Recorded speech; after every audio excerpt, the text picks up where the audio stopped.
Moi, je ne sais pas du tout qu'elle va pas bien. Et elle m'appelle d'un seul coup, puis on a un ami commun qui me dit « T'es au courant que Stella va pas bien ?» Alors, je l'appelle tout de suite. Et là, je la trouve effondrée, pas bien, en me disant « J'ai failli me faire amputer des 2 jambes. » Ah ouais. Waouh, je tombe du lit, je lui dis « Explique-moi. » Et elle m'a expliqué son parcours qui a été très très vite hein, dans l'infection. Enfin, tu vas raconter mieux que moi. Ah ouais. Alors, parce qu'il y a 20 ans, vous avez fait des injections de silicone dans l'intérieur des cuisses, des fesses et des hanches. Pas moi, Voilà. hein, c'est là. Voilà, en fait, quand j'avais 20 ans, j'ai fait cette chirurgie. En fait, nous, les transgenres, en fait, ce qu'on cherche, c'est plutôt avoir les formes parfaites, le corps parfait. Et puis, parfois, le parfait devient très dangereux. Donc ça. voilà, je me suis fait injecter, carrément injecter, pas des prothèses dans les sachets, dans les plastiques. En fait, c'est vraiment des injections dans le corps. Alors, Avec des piqûres, voilà, donc j'ai mis silicone, 3 donc, hein. litres de silicone. 3 Et litres à de l'époque, silicone. on te disait que c'était pas du tout dangereux. En fait, voilà, c'était une clinique, comment dire, qui n'était pas dans les normes. Une clinique, comment je peux dire ça? C'est quoi, une clinique clandestine? Clandestine, voilà. Et en fait, le produit que la médecin, elle a dit qu'elle avait mis dans ma jambe, en fait, c'était un silicone médicinal, en fait. Et c'est pas du tout le cas. En fait, c'est un silicone industriel. C'est ce qu'on nettoie les moteurs d'avion, les moteurs de voitures, voilà. Et donc, ça fait depuis 5 ans jusqu'ici. À chaque année, pendant l'été, j'ai des grosses inflammations à la jambe. Ça gonfle terriblement. Parce Là, que le silicone s'est propagé dans votre cuisse. voilà, et toute la c'est cuisse, il propagé s'est dans attaché aux ma muscles cuisse à et à la peau. l'intérieur. Ça descend ça. un peu au genou et un peu vers le... Et si le silicone atteint les os, il faut savoir qu'elle risque donc l'amputation Des 2 jambes. des 2 jambes. C'est complètement ouf. Alors, on ne pouvait pas travailler à cause des douleurs. Et c'est vrai qu'il y a plein de cas, je vous dis, de chirurgie esthétique, de dérive de chirurgie esthétique. C'est pour ça qu'on voulait en parler ce soir avec Laurent Baffie. Alors, il y a des gens qui font très bien leur travail, mais mine de rien, il faut faire hyper gaffe. Alors, votre histoire, elle est complètement folle parce qu'aujourd'hui... Tu dis pas, elle est complètement folle, c'est ma copine. En fait, voilà, j'ai passé un week-end à l'hôpital Saint-Louis. J'ai passé 3 jours de fièvre très forte. J'ai failli avoir une embolie pulmonaire. En fait, c'est un peu nécrosé, en fait. Et puis, heureusement, je remercie mon Dieu, en fait, parce qu'en fait, il reste encore un espace qui n'a pas encore atteint l'os. Donc, c'est le temps que Dieu m'a donné, en fait, pour pouvoir m'occuper de moi et pour enfin enlever ce produit qui est complètement nocif pour la santé. Et puis, heureusement que je suis accompagné à côté d'une association qui s'appelle ACEPT-ST, qui, en fait, je ne suis pas la seule en France. Il y en a plusieurs cas. Depuis que j'ai mis mon cas en évidence pour tous, il y a plein d'autres personnes comme moi qui ont adhéré à tout ça. Voilà. Jimmy Mohamed, vous êtes médecin. Oui. Vous vouliez dire quelque chose C'est vrai que lorsqu'on écoute votre histoire, c'est terrible, mais vous l'avez bien dit, c'est une clinique clandestine. Clandestine, On ne tout va à pas fait. faire peur non plus aux gens. La chirurgie esthétique, finalement, ça peut très bien se faire. Bien sûr. En France, il y a un peu un boom, mais on est un peu préservé parce que, on ne peut pas faire de publicité. 2, finalement, les médecins sont assez rigoureux. Et puis, on a quand même malgré tout les réseaux sociaux. Et le danger est là. C'est qu'on voit de plus en plus, notamment sur Instagram, des femmes proposer des injections à un tarif imbattable. Et lorsque, forcément, on propose une injection 3 ou 4 fois le prix en dessous de celle d'une clinique, il faut se poser les questions. 1, de la compétence. 2, du produit. 3, du suivi et des risques. Donc le risque, c'est surtout pour la chirurgie clandestine. mais ça, ouais. En fait, je suis d'accord avec vous, mais en fait, tout type de produit injecté dans le corps qui c'est pas naturel, c'est dangereux pour la santé. Ça soit à la bouche, ça soit du silicone, du collagène, du botox. En fait, maintenant, il y a un nouveau produit qui est dans le marché et qui c'est très nocif pour la santé, c'est très dangereux. En fait, peu importe le produit que vous mettez dans votre corps, c'est dangereux pour votre santé. Lolo, tu voulais dire quelque chose, mon Lolo, juste il y a quelques secondes.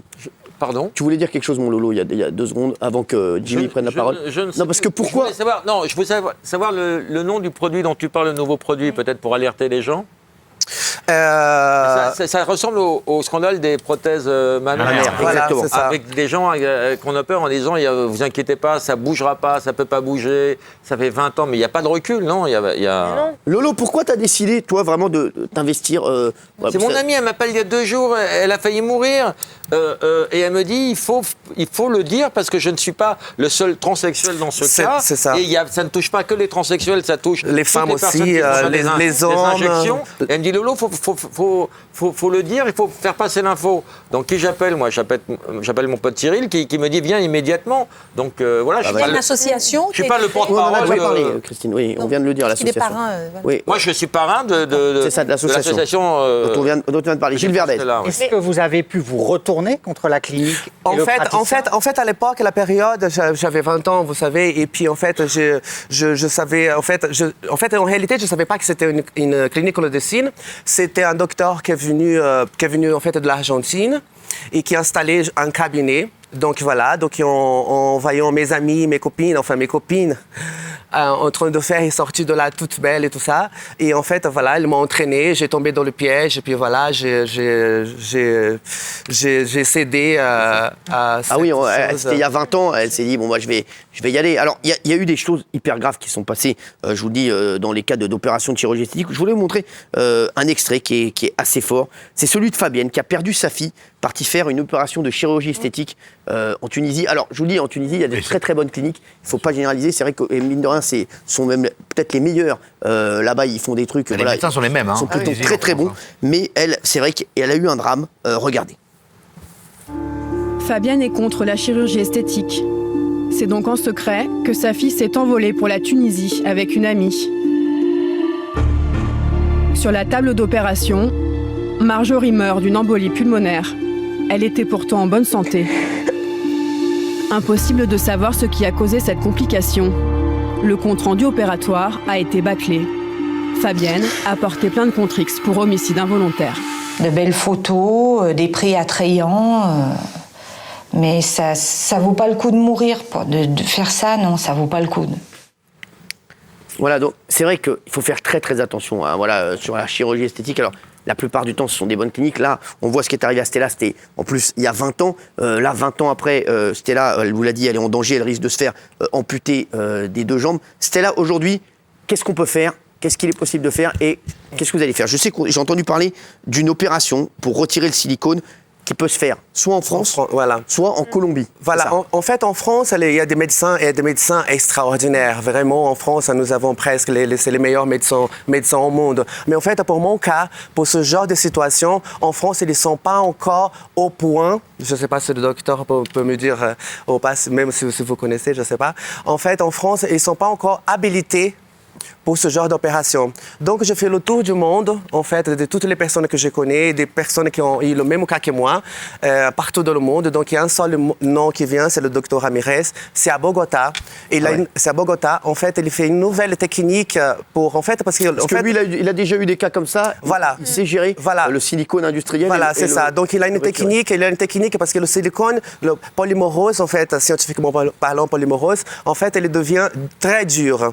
Donc, en France, les médecins ne veulent pas opérer comme ça. Ils ont peur d'opérer. Ils ont peur d'opérer, d'avoir des complications. D'accord. Et en fait, à Bogota, en Colombie, il y a ce docteur, il a une technique, en fait, il dissolue le silicone à l'intérieur d'abord. Il dissout. Pardon. C'est la santé qui est Voilà, il dissout. Voilà, bon, en fait, voilà, vous avez compris. 10 sous, c'est pas cher, mais... Voilà. Et puis, une fois que le silicone devient liquide, il aspire. D'accord, on ne va pas rentrer dans les détails il enlève l'opération pour être rapide. Elle coûte entre 6 000 voilà, en fait, voilà, j'ai de la chance aussi parce qu'en fait, mes patrons du Banana Café où je travaille au labo aussi, et ils ont organisé une cagnotte en ligne. D'accord. Voilà. Elle a combien la cagnotte aujourd'hui? Vous êtes à combien? Elle a 900 €. 900 €, il vous faut entre 6 000 et 10 000 €. Vous n'avez voilà, pas c'est ça, ouais. les sous pour pouvoir financer votre opération et pour aller en Colombie pour faire cette opération. Combien de temps vous avez? Stella, qu'est-ce que vous disent les médecins? Ben, le médecin, ils m'ont pas vraiment m'ont dit que voilà, tu as jusqu'à il faut aller vite, quoi. Voilà, il faut aller vite. Parce que chaque jour, voilà, ça se dégrade, ça mange. Voilà, c'est ça. Et à un moment, on ne pourra plus faire l'opération, c'est ça, parce que ça ne servira plus à rien. Voilà. Et qu'il faut agir vite. Voilà. C'est pour ça que Lolo nous a appelés. Je ne vous ai pas appelé pour qu'on parle de la cagnotte de Stella. Je sais, ouais, pas du tout. Parce que...